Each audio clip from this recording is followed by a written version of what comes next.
سر ایک سوال بڑا ضروری ہے جو آپ شاید بہت مناسب اس کا جواب دے پائیں. میرے خیال میں سوسائڈل ایکٹ تھا جب ہم 132 سے 143 پہ ایک ہی دن میں روپیہ لے گئے تھے, پھر 138 پہ لائے, اب دوبارہ 142 پہ.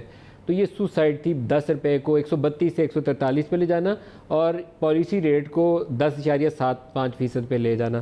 اب پتہ چلا ہے کہ آئی ایم ایف والے کہتے ہیں, یہ کنفرم نہیں ہے لیکن جو باخبر حلقے ہیں وہ کہتے ہیں کہ وہ کہہ رہے ہیں 2% پالیسی ریٹ اور بڑھائیں کیونکہ انفلیشن بہت زیادہ ہے, اور دوسری طرف آپ روپے کو اور فلیکسیبل رکھیں اور گرنے دیں, ایکسپورٹ نہیں بڑھی, کرنٹ اکاؤنٹ ڈیفیسٹ بہت زیادہ, اتنا گیپ آپ فل نہیں کر سکتے.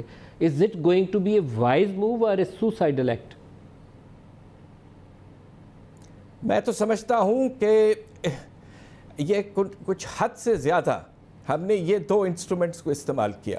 آپ نے ٹھیک کہا, انٹرسٹ ریٹ کا ایک تعلق ہوتا ہے ہمارے انفلیشن ریٹ سے. اب اس وقت ہمارا انفلیشن ریٹ جو ہے وہ تقریباً 9% سے بھی کچھ کم ہے, اور آپ نے اپنے انٹرسٹ ریٹ کو تقریباً 11% تک لے کے چلے گئے.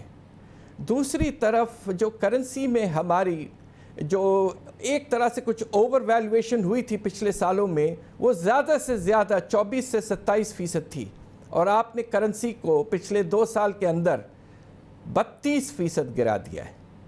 تو یہ دو مووز کچھ ہیسٹی, تیز, سوچے سمجھے بغیر آپ نے کیا. اس کے نتیجے میں انویسٹمنٹ کا لیول گر گیا ہے.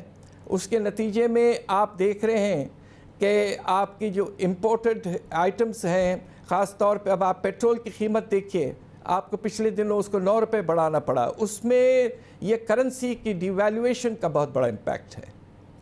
تو لہٰذا یہ سوچ سمجھ کے ہمیں آگے بڑھنا چاہیے تھا. یقیناً ہمیں ان کو کرنا تھا, کچھ انسٹرومنٹس کو استعمال کرنا تھا, بس اس حد تک آپ نے کیا. اور اب آپ جب آئی ایم ایف کے پاس جائیں گے تو آئی ایم ایف تو کہے گا جی اور کرو, اس لیے کہ آپ اگر پہلے ہی چلے جاتے تو شاید اس وقت آپ بالکل سٹیبل ہوتے.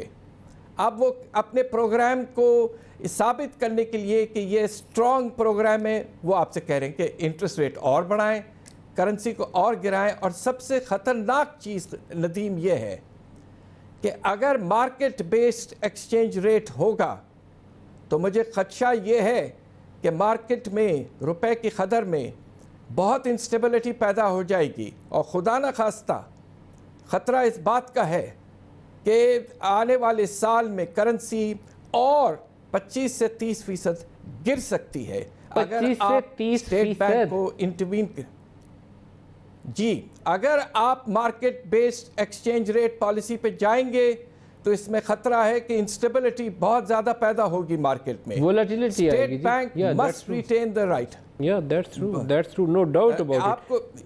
You have to ensure